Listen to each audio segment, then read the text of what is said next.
नमस्कार. महाराष्ट्राचा आराध्य दैवत छत्रपती शिवराय, छत्रपती राजश्री शाहू महाराज, क्रांतीसूर्य महात्मा ज्योतिबा फुले, ज्यांनी तुम्हाला आणि मला संविधान दिले, घटना दिली, माणूस म्हणून जगण्याचा अधिकार दिला, ते भारतरत्न डॉक्टर बाबासाहेब आंबेडकर, राजमाता जिजाऊ माँसाहेब, क्रांतिज्योती सावित्रीबाई फुले, पुण्यश्लोक अहिल्यादेवी होळकर यांच्या विचारांना विनम्र अभिवादन करते. आज या ठिकाणी देगलूरच्या नगराध्यक्ष आणि त्यांच्या समवेत जे उमेदवार आहेत त्यांच्या प्रचार सभेच्या निमित्तानं आपल्यामध्ये उपस्थित असलेले राज्याचे प्रांताध्यक्ष, रायगडचे भाग्यविधाते आदरणीय सुनीलजी तटकरे साहेब, ज्यांनी आपलं मनोगत व्यक्त केलं आणि पुढच्या सभेसाठी आपल्या सर्वांची रजा घेतली, ते नवाबजी मलिक साहेब, ज्यांच्या प्रेमापोटी आपण सर्वजण या ठिकाणी उपस्थित राहिलात आणि मनाला समाधान वाटतंय. मला माहिती कळाली की 1 वाजल्यापासून या महिला भगिनी या ठिकाणी बसलेले आहेत आणि माझे बांधव सुद्धा 1 वाजल्यापासून बसलेले आहेत. खतगावकर साहेब, तुमच्यावरच्या प्रेमापोटी एकही माणूस हल्लेला नाही. हे प्रेम फार कमी लोकांच्या वाट्याला येतं जे तुमच्या वाट्याला आलंय. आदरणीय प्रतापरावजी चिखलीकर, आदरणीय सुभाजी साबणे, आदरणीय अविनाशजी घाटे, आदरणीय मोहनरावजी अंबर्डे, आदरणीय व्यंकटरावजी गोजेगावकर, आमचे जिल्हाध्यक्ष शिवराजजी शेटाकर, आदरणीय राहुलजी देसाई, देवेंद्रजी मोतेवार आणि आपल्या नगराध्यक्षाच्या उमेदवार आदरणीय विजयताई बालाजी टेकाळे, त्यांच्या समवेत या ठिकाणी उपस्थित असलेले सर्व माझे उमेदवार, लक्ष्मीकांतजी पद्मावरजी, आयुब शेठजी चिमणीवाले, व्यासपीठावरती उपस्थित असलेले सर्व सन्माननीय सदस्य, या ठिकाणी मोठ्या संख्येने उपस्थित असलेले माझे बांधव, पदाधिकारी, कार्यकर्ते आणि आमच्या लाडक्या भगिनींनो, सर्वप्रथम आपण बराच वेळ झाला या सभेच्या निमित्तानं थांबलेला आहात. खऱ्या अर्थानं आदरणीय खतगावकर साहेबांवरचं प्रेम, लक्ष्मीकांतजी पद्मावर यांच्यावरती असलेली निष्ठा, या प्रेमापोटी आपण सर्वजण या ठिकाणी थांबलेला आहात. आज संविधान दिन, न्याय, समता, बंधुता या लोकशाहीच्या मूल्यांवर आधारित संविधान आणि बळकट लोकशाही भारतरत्न डॉक्टर बाबासाहेब आंबेडकरांनी तुम्हाला आणि मला दिली आणि खऱ्या अर्थानं आपण तहाट मानेने माणूस म्हणून जगायला सुरुवात केली आणि म्हणून हक्क आणि अधिकार याबरोबर आपल्या मूल्यांची निश्चितपणाने एक उंची गाठण्यासाठी आपण सर्वजण प्रयत्न करत राहिलो. खऱ्या अर्थानं दुर्दैवानं 26 अकराची जी मुंबईतली दुर्घटना घडली, यामध्ये जो दहशतवादी हल्ला झाला त्यामध्ये आपल्या सैनिकांनी, भारतीय जवानांनी, महाराष्ट्र पोलिसांनी जे शौर्य दाखवलं त्याच्यासाठी देखील मी अभिवादन व्यक्त करते.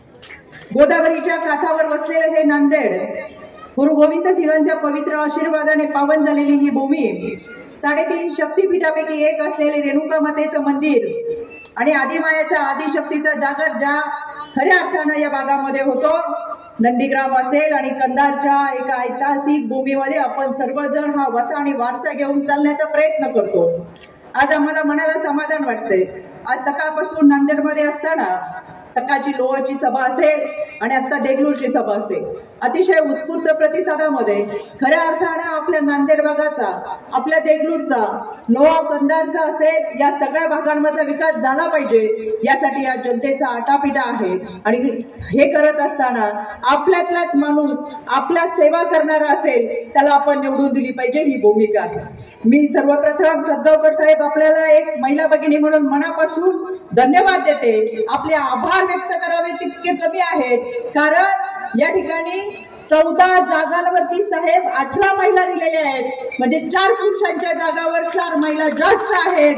खऱ्या अर्थानं मातृ सन्मान करणारा खतगावकर साहेब, तुमचा हा विचार निश्चितपणाने आपल्याला विजयाची पताका फडकवल्याशिवाय राहणार नाही. कारण 9 महिने 9 दिवस गर्भात वाढवलेल्या बाळाला जन्म देणारी ही मातृशक्ती बाळपणाची ज्यावेळेस कळ शोधते तेव्हा ती नवीन सृष्टीची निर्मिती करत असते. एक सृजनता तिच्यामध्ये असते. चांगलं काय वाईट काय हे तिला वेगळं सांगावं लागत नाही आणि म्हणूनच या समाजाची निर्मिती करण्याचा लाल रंग तिच्या गर्भामध्ये, म्हणूनच तिचा विचार हा सृजनतेकडे, चांगल्याकडे जाणारा असतो. आणि म्हणून खतगावकर साहेब, 4 जास्तीच्या जागेवर तुम्ही आमचा जो मातृ सन्मान दिलाय ते माझ्या बांधवांना देखील विनंती आहे, येणाऱ्या 2 तारखेला निश्चितपणाने घड्याळासमोरील बटन दाबून या मातृशक्तीचा तर विजय होईलच होईल, पण आमच्या या महिला भगिनींना साथ देणारा पाठीरागा.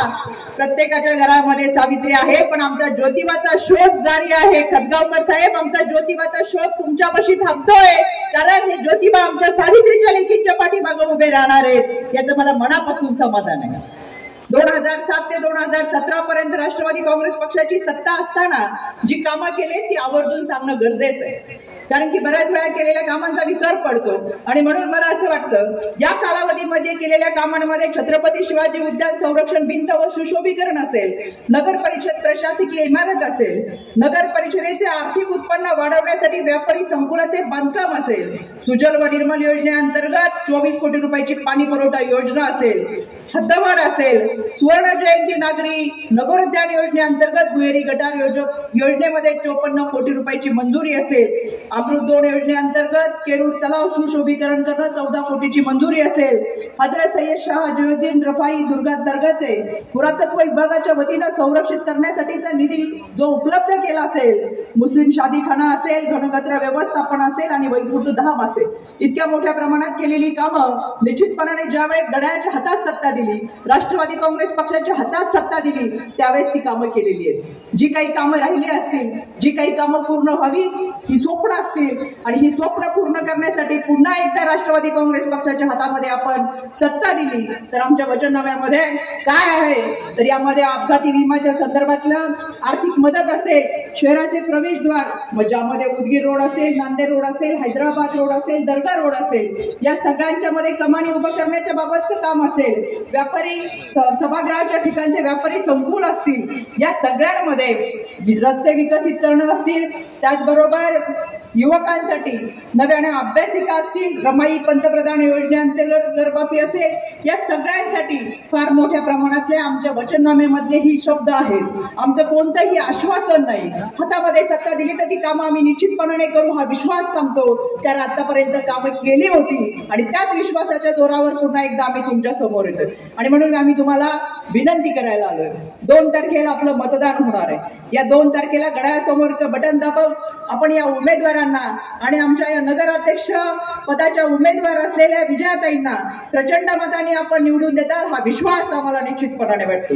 आणि म्हणून माझ्या महिला भगिनींना मला आवर्जून सांगायचंय, राज्याचे उपमुख्यमंत्री तथा वित्तमंत्री आदरणीय अजितदादा यांनी ज्यावेळेस अर्थसंकल्पामध्ये लाडकी बहीण योजना मांडली त्यावेळेस खरं तर विरोधकांचे चेहरे पाहण्यासारखे होते.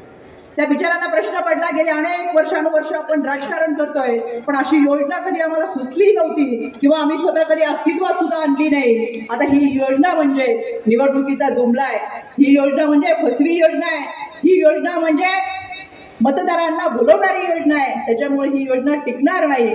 अशा पद्धतीच्या वल्लग्ना करणाऱ्या विरोधकांनी स्वतःच्या मतदारसंघामध्ये लपून छपून या योजनेचे बोर्ड बॅनर लावले, आपल्या ऑफिस मधून कार्यालयामधून लाडकी बहीण योजनेचे फॉर्म भरून घेतले, आपल्या महिलांना सुद्धा ही योजना दिली.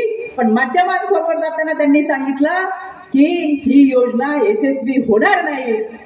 इतका पराकोटीचा द्वेष असणारे विरोधक ही योजना महिलांना मिळू नये म्हणून कोर्टात सुद्धा गेले, कोर्टात लढत राहिले की ही योजना बंद करा. पण आपल्या सगळ्यांना माहिती आहे, जे बोलतो ते करतो हे शब्द ज्यांचे आहेत ते आदरणीय अजितदादांनी महिला व बाल विकास मंत्री आदित्यताई तटकरे यांच्या खात्यामधून ही योजना यशस्वी करून दाखवली. आणि आता आमच्या महिला भगिनींच्या खात्यामध्ये दर महिन्याला 1,500 रुपये येतात.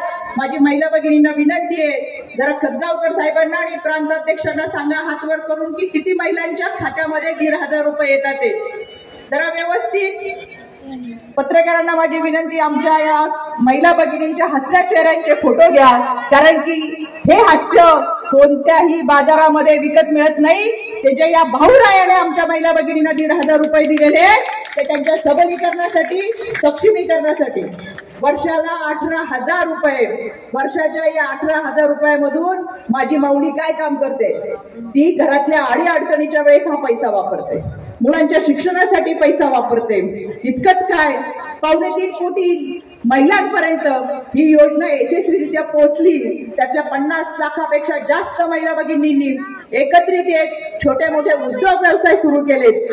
आता नवऱ्याने दिलेल्या 100 रुपयापेक्षा स्वतः कमवलेले 10 रुपये सुद्धा आम्हाला लाख मोलाचे आहेत, कारण की आता आमच्या साडीला सुद्धा खिसा आहे आणि हा खिसा दर महिन्याला 1,500 रुपयांनी भरण्याचं काम आमचा भाऊराया करतो. त्याच्यामुळे विधानसभेच्या निवडणुकीमध्ये महाराष्ट्रातली ही माय माऊली आपल्या भावाच्या पाठीशी ठामपणे उभी राहिली. आता सुद्धा या येणाऱ्या निवडणुकीत 2 तारखेला आपल्याला मतदान करायचं आहे। आणि म्हणून या लाडकी बहिणी योजनेच्या माध्यमातून महाराष्ट्राच्या महिला भगिनींना खऱ्या अर्थानं आर्थिक सक्षम करणं, आर्थिक पाठबळ देण्याचे काम आदरणीय दादांनी केलं। लाडकी बहिणीप्रमाणेच लेक लाडकी योजना, मुलगी जन्माला आली की तिच्या नावावरती 5,000 रुपये, ती पहिलीत गेली की 6,000 रुपये, ती 7वीत गेली की 8,000 रुपये, ती 11वीत गेली की 8,000 रुपये, ती 18 वर्षाची पूर्ण झाली की रोख रक्कम 75,000 रुपये, अशी एकूण 1,01,000 रुपयाची रक्कम आमच्या लेकींच्या नावावरती जमा होतात। आणि ही रक्कम कशासाठी? तर तिला शिक्षण मिळावं, ती स्वतःच्या पायावर उभी राहावी, तिला तो आत्मसन्मान मिळावा। स्वतःच्या पायावर उभी राहिल्यानंतर 18 वर्ष पूर्ण झाल्यानंतरच तिने सासरी पाठवणी करायची, हा मातृत्वाचा संकल्प करण्यासाठी। आणि म्हणून खऱ्या अर्थानं सबलीकरण, सक्षमीकरण हे शब्द बोथट ठरतील जेव्हा महिलांना सुरक्षितता नसेल। राज्य महिला आयोगाच्या